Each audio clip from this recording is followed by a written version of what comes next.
बिस्मिल्लाहिर्रहमानिर्रहीम। अस्सलाम वालेकुम नाज़रीन, उम्मीद करता हूँ कि खैरियत से होंगे। अगर अभी तक आपने हमारा यूट्यूब चैनल सब्सक्राइब नहीं किया तो जल्दी से कर लें, क्योंकि 24 घंटे की अपडेट्स आपको इसी चैनल पर मिलेंगी।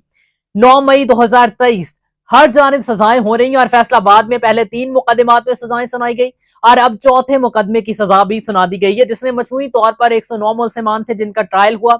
उनमें से 34 बरी हुए और 75 के करीब तकरीबन उनको सजाएं सुना दी गई, जिसमें 19 के करीब 17-19 के करीब जो है वो पीटीआई के मरकजी लीडरान जो थे उन वो मुजरिमान जो थे वो उसमें शामिल है। तो इसमें जरा सजाएं सुने कि किन किन को हुई। लेकिन मैं यहाँ पे एक बात और ऐड कर दूं कि ये दो नाम ऐसे थे फैसलाबाद में जिनको सजाएं सुनाई गई हैं, लेकिन उनको पहले ही पता चल गया था बहुत सारे सहाफियों को, और बहुत सारे सहाफियों ने इसकी खबर दे दी। जिसमें फैसलाबाद के अगर सीनियर सहाफी की बात कर ली जाए तो मियां मुनव्वर इकबाल साहब ने एक व्लॉग में जिक्र कर दिया इसका कि किन दो लोगों को सजाएं सुनाई जाएंगी, और उस पर फिर ज़िमनी इंतखाबात का मामला भी आगे चलना है, वो भी आगे चल के आपको बताता हूँ। लेकिन उसके बाद अगर हम मोहम्मद उमैर साहब की, जो कि सहाफी हैं, ट्वीट किया उन्होंने, और वो ट्वीट भी मेरे जहन में बड़ा वो खटखटाता रहा मेरे जहन की खिड़कियों को, और मैं ये सोचता रहा कि 24 घंटे पहले ही कैसे पता चल सकता है कि ये सजाएं इनको हो सकती हैं।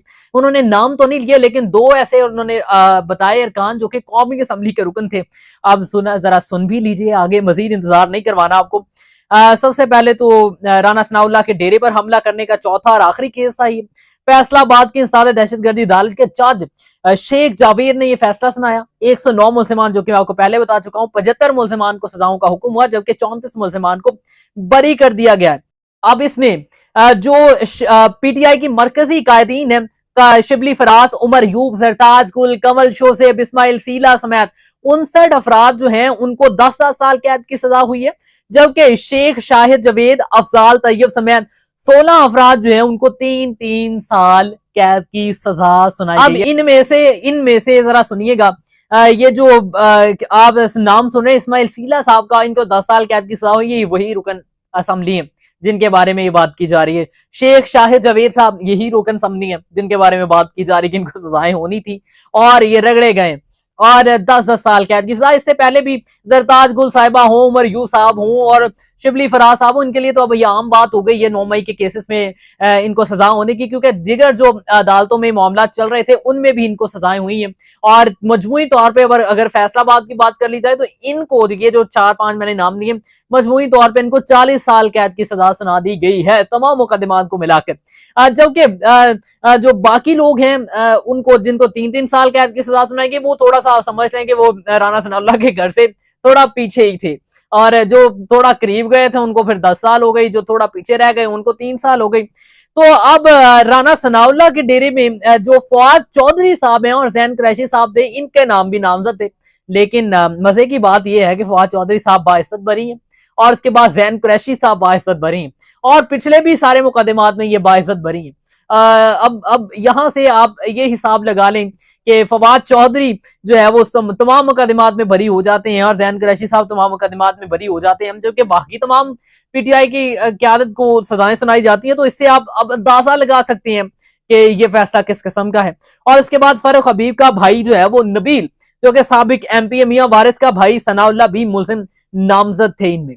एक तो फरूख हबीब साहब जिन्होंने कर ली थी प्रेस कॉन्फ्रेंस, और राना सनाउल्लाह साहब के इस केस में फवाद चौधरी साहब जो हैं इन्होंने भी प्रेस कॉन्फ्रेंस कर दी थी, और जैन कुरैशी साहब का नाम भी उन्हीं में आता है। और उसके बाद फिर आगे सुनिएगा जरा, मुकदमे में इंसदाद दहशतगर्दी एक्ट समेत 15 दफात आयद की गई, 780 भी आयद किया गया इसमें, और वाकई में मुल्जिमान की फायरिंग से 4 अफराद भी जख्मी हुए, इसकी इतला भी है। और पीटीआई के एमपीएस को सजाओं के बाद हल्का पीपी 116 और पीपी 115 जो है ये ज़िमनी इंतखाबात में इसका मैदान सजेगा। आपको पता है कि ज़िमनी इंतखाबात का फैसला पीटीआई अभी तक नहीं कर सकी।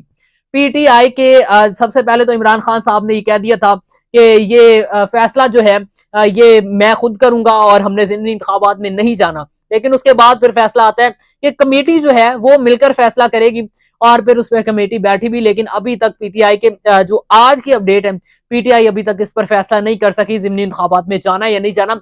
और मैं ये 100% अपनी तरफ से ये खबर दे रहा हूं कि ये ज़िमनी इंतखाबात होंगे और पीटीआई इसमें हिस्सा लेगी, क्योंकि इनके कागजात नामजदगी जो है वो मंसूर होना शुरू हो गए और कागजात नामजदगी इन्होंने जमा करवा रखे हैं। ये नहीं है कि इन्होंने जमा नहीं करवाए।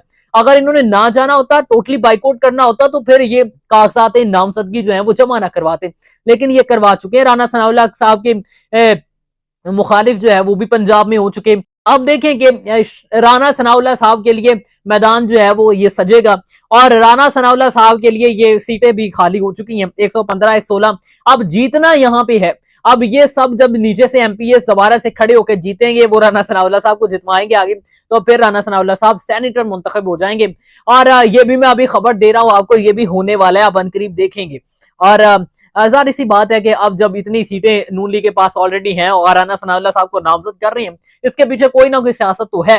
अब देखें कि पीटीआई जो है वो वोट लेकर भी मुंतखब होती है या नहीं होती, या फिर अगर पीटीआई को वोट नहीं पड़ते और राना सनाउल्लाह साहब को पड़ जाते हैं, तो राना सनाउल्लाह साहब के ज्यादा चांसेस हैं, ये मेरी खबर का मतलब है कि ज्यादा चांसेस हैं कि यहां से राना सनाउल्लाह साहब जीतकर सेनेटर मुंतखब होने जा रहे हैं। और ये सारे का सारा अहवाल था। पहले 3 मुकदमात थे, जलाओ घिराव केस के, उसके बाद थाना पे हमला और पुलिस वैन जलाने का हमला, इन पे सजाएं हुई तमाम मरकजी क़यादत को पीटीआई के, जिसमें ये उमर यूब साहब और ये कवल शौसेब और सरताज गुल साहबा, इनके तमाम के नाम शामिल थे। लेकिन अब मजमूई तौर पे इनको फिर से सजाएं हो गई और 10 साल कैद की सजाएं। अभी पिछली जो इनको सजाएं हुई थी उन पे जमानतें इनको सही तरह से नहीं मिल सकी कि अगले में भी इनको जो है वो सजाएं हो चुकी हैं। अब देखें कि ये दोबारा जाकर पीटीआई के वकील तो कह रहे हैं कि हम दोबारा जाके इसको हाई कोर्ट में चैलेंज करेंगे और दोबारा कबल से गिरफ्तारी जमानत लेंगे, और फिर उसके बाद ये आगे मामला मजीद चलेंगे। टिकटॉकर मिस्टर पतलू, इसका नाम भी आ रहा है और बड़ी मुश्किल में दिखाई दे रहे हैं, और माफी मांगना भी शुरू कर दिया जनाब ने अपनी उन हरकत पे जो ये लाइव बैठकर करते हैं टिकटॉक पे। और आपने देखा होगा कि इनके खिलाफ और दिगर, अभी तक इनका नाम तो मजमूई तौर पे सामने नहीं आया, लेकिन बहुत सारे टिकटॉकर्स और यूट्यूबर्स पर हाथ डलना शुरू हो गया, जो कि जुआ प्रमोट कर रहे थे, जो कि गंदगी प्रमोट कर रहे थे। अब जुआ प्रमोट करने वालों में ढक्की भाई का नाम तो आपने सुन लिया। ढक्की भाई अभी उनकी जो है वो आगे जिस्मानी रिमांड उनके मंजूर हो ही जा रहे हैं, कभी 8 दिन का, कभी 5 दिन का, और आगे उनको जलील किया जा रहा है। और सारी सी बात है कि जब आप जुए को प्रमोट करेंगे, जब आप इस्लाम के खिलाफ और शरीयत के खिलाफ जाने की कोशिश करेंगे, तो कोई कानून से बाहर नहीं है। ये कानून के शिकंजे में तो आना ही आना है फिर एक दिन। और अब ये अपनी सजाएं भुगतनी, अपने कारनामों को इन्होंने भुगतना है। अब मिस्टर पतलू टिकटॉकर जो है उनका एक इंटरव्यू किया जाता है जो रेहान तारिक साहब हैं, सहाफी, उनके जाने से, और वहां पर वो बैठकर बड़ी बड़ी भड़के मारते हैं और कहते हैं कि मैं तो नंगा करके भेजता हूं अपनी टिकटॉक लाइव पे, आप कभी आइएगा, फिर मैं आपको जवाब, आप मुझसे सवाल पूछिएगा, मैं आपको नंगा करके भेजूंगा, ये कहना उनका। और उसके बाद फिर जनाब कहते हैं कि मैं लड़कियां नचवाता हूं, आप कर लें क्या करते हैं। फिर जब उन्हीं रेहान तारिक साहब ने जाकर इंटरव्यू किया एनसीसीआई का, नेशनल साइबर क्राइम एजेंसी का, एनसीसीए का, तो वहां पर फिर उस इंटरव्यू के बाद ये जनाब जो है माफियों पे उतर आए हैं और माफी मांगते हैं कि मैं दोबारा नंगा नाच नहीं नचवाऊंगा, दोबारा मैं गलत हरकत नहीं करवाऊंगा, दोबारा मैं 2 नंबरियां नहीं करूंगा टिकटॉक लाइव पे बैठ के। आप मेरी मेहनत के बारे में बात करें। जब भी कमीने अरूज पाते हैं तो अपनी औकात भूल जाते हैं। ये एक आपने शेर सुना होगा। आपने अगर मेहनत की है तो आप अपना नाम खुद बर्बाद करने में लगे हैं, किसी ने आपका नाम बर्बाद नहीं किया। अगर आपने मेहनत की है तो आप मेहनत करके वहां पे कंजरियां नचवाएंगे। क्या आप जो कोठों पे डांस होते थे वो आप अपनी टिकटॉक पे करवाएंगे? और जब आप ये कुछ करवाएंगे फिर आप कहते हैं कि मेरे खिलाफ कोई बोले भी ना, और अगर कोई बोलेगा तो मैं अपने एडिटर्स को कह के उनकी वो टेंड करवा दूंगा, मैं अपने एडिटर्स को कह के उनको नचवाना शुरू कर दूंगा। और मीन्स के नाचने वालों का काम नाचने तक ही रह जाता है। वो दूसरों को जो उनके खिलाफ बोलते हैं, जो कहते हैं भाई नहीं करना आपने ये काम, आप ये ना करें, ये इस्लामी मुआशरा है, इसमें ये चीज जायज नहीं है, तो जनाब उनके टेंड करवाते हैं, जनाब उनके डांस करवाने शुरू कर देते हैं। तो ये इस वक्त हालात चल रहे हैं। अब देखेंगे मिस्टर पतलू ने माफी तो मांग ली, अब देखते हैं कि क्या अब ये नंगे डांस रुक जाएंगे और क्या ये मामला संभल सकेंगे या नहीं।